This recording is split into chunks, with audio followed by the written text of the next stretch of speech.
Estimados estudiantes de la institución educativa Perón Nolasco del primer año de educación secundaria, les habla el profesor Luis Urbina, al cargo de la asignatura de Historia, ¿no? Esta vez para tocar el tema de la cultura Grecia, ¿no?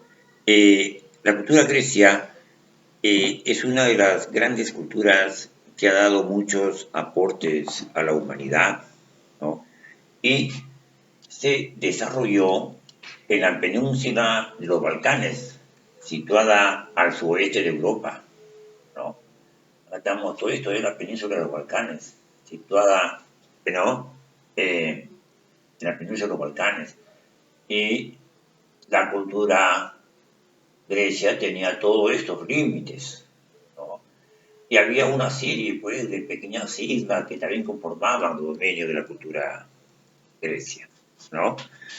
Entonces, en la antigüedad, sus límites fueron Iliria y Macedonia por el norte, ¿no? Todo este lado. Por el norte, el mar Mediterráneo, ¿no? Y por el sur, el mar Egeo, ¿no? Todo esto, de este lado, ¿no? Y el mar Jónico por el oeste, ¿no? El que está hacia el otro lado, ¿no? Dentro de esta cultura, ¿no? Podríamos decir que la cultura tiene, pues, un territorio bastante accidentado, ¿no? Por la presencia de cadenas de montañas que separan a valles estrechos, profundos, ¿no? Que dividen el país y que favorecen el parcelamiento político.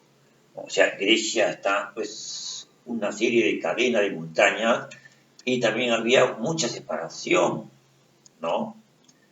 De pequeñas islas, ¿no? Rodas, Creta, Tebas, ¿no? Entonces, todo ello jugó un papel importante, el relieve de su suelo, jugó un papel importante en la historia del pueblo griego. Esto permitió que el país se dividiera en un gran número de cantones aislados, donde se desarrollaron pequeños estados independientes, ¿no? De ahí surgieron la República de Tebas, ¿no? De Esparta, de Atenas. El clima de Grecia, ¿no? Es bastante variado, ¿no? Y desde los bruscos golpes de frío, así como las lluvias torrenciales en otoño, y por lo general ese atemperado gracias a la influencia de sus mares, lo que le permitió a sus habitantes llevar una vida al aire libre bajo el cielo brillante, claro y limpio, ¿no? Acá tenemos que ver que la cultura grecia estuvo rodeado del mar Egeo, ¿no? Todo esto, miren, el mar Egeo, ¿no? Y también lo que es el mar Mediterráneo, ¿no? O sea, prácticamente era un pueblo, ¿no? Que estaba rodeado de mar, ¿no? Dos mares, el Mediterráneo, el mar Egeo, y atrás el mar Jónico, ¿no? Entonces, esto es importante. Pero al mismo tiempo también tenemos la periodificación de la historia griega, ¿no? La historia griega se inicia más o menos a partir del siglo XII a.C., ¿no?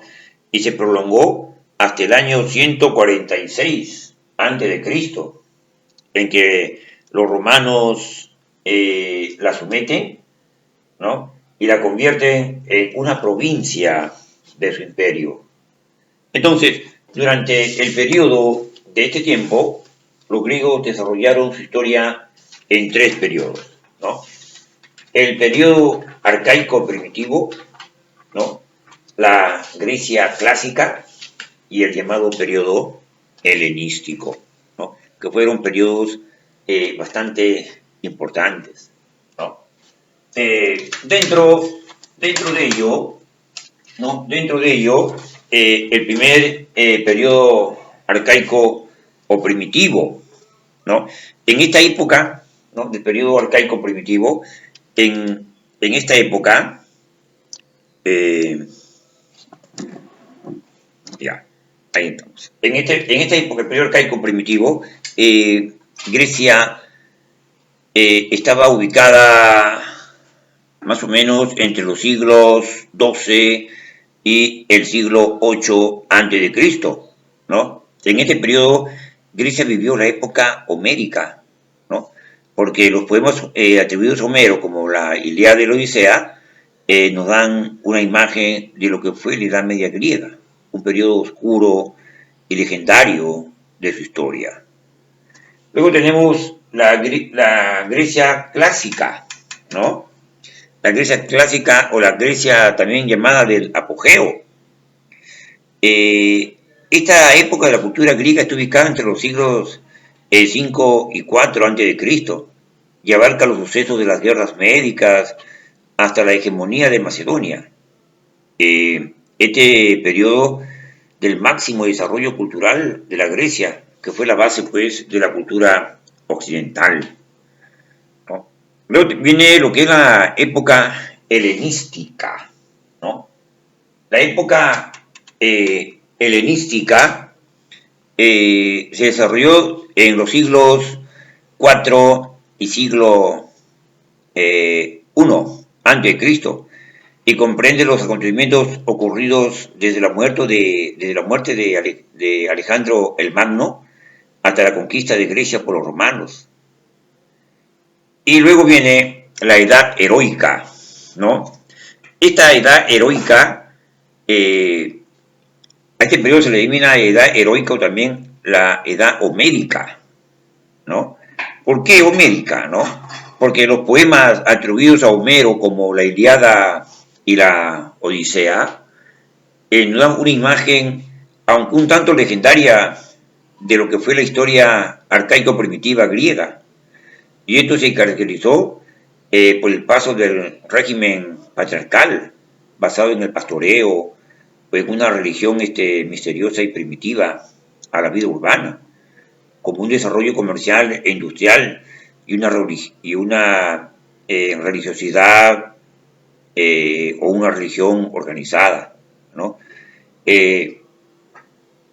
Al surgir las polis, o sea, las ciudades griegas, ¿no?, las clases familiares se organizaron en clases sociales. Desde la nobleza detectó el poder político y económico basado en la posición de la tierra y la actividad agraria. La primitiva monarquía fue sustituida por la oligarquía-gobierno, por la oligarquía, ¿no? El gobierno ejercido así por la nobleza griega. Muy confuso debido a las invasiones, se funden los elementos culturales autóctonos y foráneos, ¿no? Esto nos lleva a ver a qué, a los llamados poemas homéricos, ¿no? Y estos poemas homéricos, ¿no?, fueron bastante importantes, ¿no?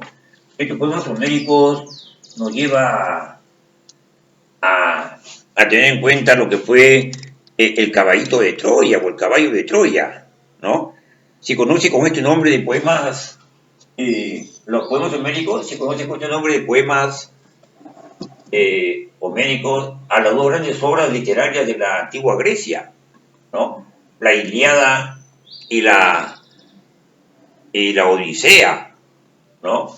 Grandes obras de carácter universal, ¿no?, que son atribuidas a Homero, un gran poeta de la antigüedad, llamado también el divino ciego, ¿no? Homero también se llamaba el divino ciego, ¿no? En los momentos iniciales, estos poemas solamente eran conocidos por la tradición oral, pero cuando los griegos aprendieron el alfabeto fenicio, los escribieron, ¿no? O sea, dieron pues importancia, ¿no?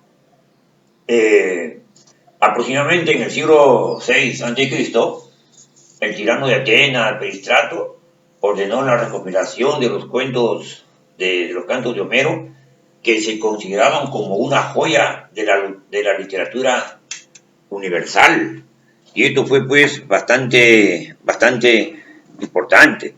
Y dentro de ello está pues, como le estaba diciendo hace un momento, el